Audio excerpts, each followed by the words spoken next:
यदा यदा हि धर्मस्य ग्लानिर्भवति भारत अभ्युत्थानमधर्मस्य तदात्मानं सृजाम्यहम्। जब जब सत्य और धर्म की हानि हो जाती है और अधर्म व असत्य की वृद्धि हो जाती है तथा पाप का साम्राज्य स्थापित हो जाता है, तब तब मैं अपने को प्रकट करता हूं। परित्राणाय साधुनाम विनाशाय च दुष्कृताम धर्म संस्थापनार्थाय संभवामि युगे युगे।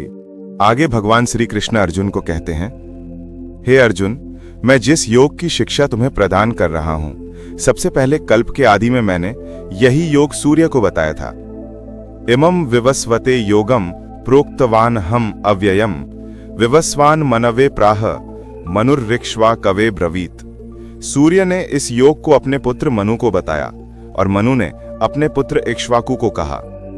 हे अर्जुन, इस प्रकार परंपरा से प्राप्त इस योग को राजर्षियों ने जाना, परंतु बहुत समय से यह योग इस लोक से लुप्त हो गया है।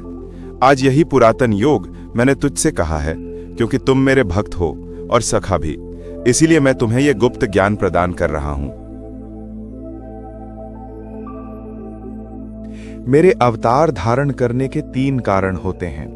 पहला, आतात्यायियों द्वारा पीड़ित साधु पुरुषों का उद्धार करना, दूसरा, दुष्टों का नाश करना और तीसरा, धर्म की पुनः स्थापना करना।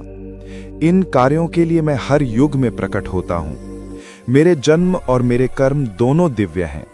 जो प्राणी इस तत्व को जान जाता है वह अपने शरीर का त्याग करने के बाद पुनर्जन्म नहीं लेता, वह सीधे मुझे ही प्राप्त होता है। फिर अर्जुन ने कहा, हे केशव, तुम तो कह रहे हो कि तुमने यह योग सूर्य को बताया था, परंतु तुम्हारा जन्म तो इसी काल में हुआ है और सूर्य का जन्म तो पुराना है। फिर तुमने यह योग सूर्य को कैसे बताया? फिर भगवान श्री कृष्ण ने कहा, हे अर्जुन, इस मृत्यु लोक में तुम्हारे और मेरे अनेक जन्म हो चुके हैं और आगे भी होते रहेंगे। मैं भी अनेक बार इस मृत्यु लोक पर अवतरित होता रहता हूं, परंतु तुम अज्ञान के कारण इस रहस्य को नहीं जानते और मैं दिव्यत्व के कारण जानता हूं। हे अर्जुन, मेरा जन्म साधारण प्राणियों की भांति नहीं होता। मैं अविनाशी हूं और अजन्मा भी हूं। मैं समस्त भूप्राणियों का ईश्वर हूं, इसलिए मेरा जन्म प्राकृत मनुष्यों के सदृश नहीं है।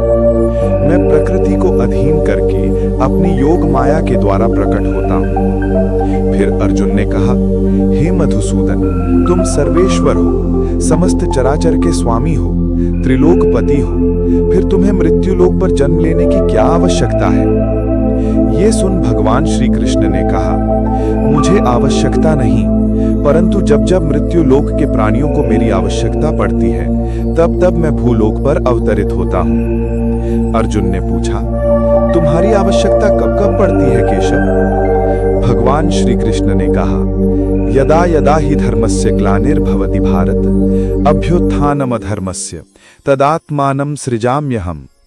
जब जब सत्य और धर्म की हानि हो जाती है और अधर्म व असत्य की वृद्धि हो जाती है तथा पाप का साम्राज्य स्थापित हो जाता है, तब तब मैं अपने को प्रकट करता हूं। परित्राणाय साधुनाम विनाशाय च दुष्कृताम धर्म संस्थापनार्थाय संभवामि युगे युगे। मेरे अवतार धारण करने के 3 कारण होते हैं। पहला, आतात्यायियों द्वारा पीड़ित साधु पुरुषों का उद्धार करना, दूसरा, दुष्टों का नाश करना और तीसरा, धर्म की पुनः स्थापना करना। इन कार्यों के लिए मैं हर युग में प्रकट होता हूं। मेरे जन्म और मेरे कर्म दोनों दिव्य हैं। जो प्राणी इस तत्व को जान जाता है वह अपने शरीर का त्याग करने के बाद पुनर्जन्म नहीं लेता, वह सीधे मुझे ही प्राप्त होता है। फिर अर्जुन ने कहा, हे केशव, मेरे मन में यह जानने की तीव्र जिज्ञासा है कि इस कृष्ण अवतार से पहले तुमने कब कब और क्यों अवतार धारण किया। अपना शिष्य तथा अपना सखा समझकर मेरी जिज्ञासा का उत्तर दो। भगवान श्री कृष्ण ने कहा, हे अर्जुन, इस कल्प के आदि में सर्वप्रथम मैंने मत्स्य रूप में अवतार धारण किया था। उस समय मैंने सप्तऋषियों की नाव को प्रलय के समुद्र में डूबने नहीं दिया, क्योंकि वे ऋषि पुरातन संस्कृति और पहली सृष्टि के बीजों को लेकर नए कल्प में उनका विकास करने वाले थे।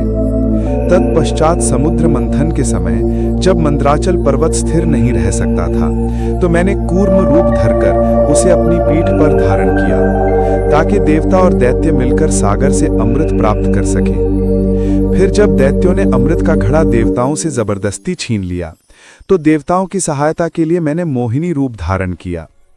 उसी समय मैंने राहु दैत्य का भी वध किया। हे पार्थ, अधर्मी हिरण्याक्ष का नाश करने के लिए मैंने वराह अवतार लिया था। मैंने ही अपने परम भक्त बालक प्रहलाद की रक्षा के लिए नरसिंह अवतार धारण किया था।